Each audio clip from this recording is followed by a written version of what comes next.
Bonjour, bonjour. Aujourd'hui, je vous présente la shungite, pierre que j'ai reçue hier. Vous comprendrez aisément pourquoi je n'ai pas voulu faire une simple photo. La vidéo parlera mieux de cette pierre qui est composée en grande majorité de carbone, ce qui laisse beaucoup de traces sur les doigts. Bien sûr, pour l'utiliser, il faut la nettoyer afin de ne pas se salir. La shungite provient d'un petit village de Russie qui s'appelle Shunga.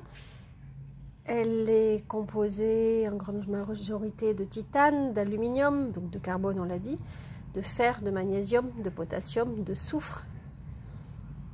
Elle est très utilisée en Russie depuis longtemps. En France et dans le monde, on n'en parle que depuis 2008. Mais elle est reconnue officiellement comme pierre médicinale. En Russie, ils s'en servent dans la cosmétologie, dans l'industrie et beaucoup pour leur bien-être. Ils font des bains avec, ils la boivent, c'est-à-dire qu'ils la font tremper pendant au moins 48 heures dans de l'eau pour après la boire. Elle dépollue, elle revitalise l'eau, cette pierre. On boit ainsi de l'eau vivante, ce qui est très bon pour notre organisme. Ils ont donc prouvé qu'elle agissait énormément sur tout ce qui est arthrose, douleur musculaire. Ils s'en servent dans des centres de soins pour les personnes âgées.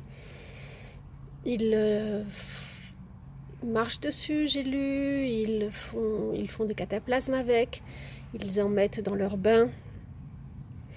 Mais avant tout, la shungite est connue pour protéger des ondes telluriques.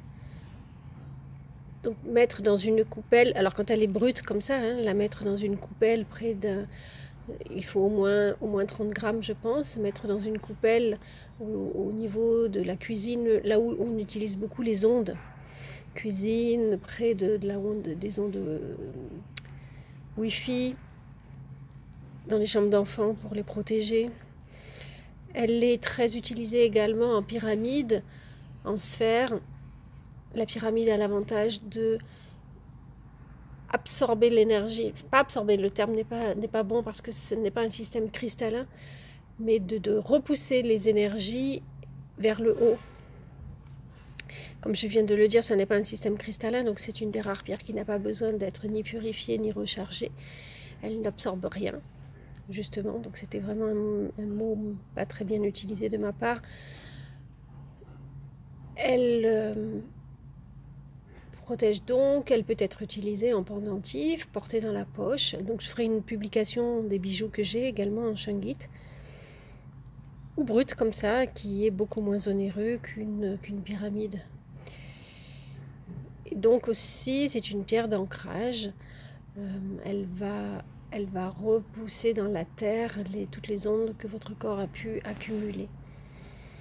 Donc pierre de soin, pierre d'ancrage, pierre protectrice. Bravo, merci la shungite.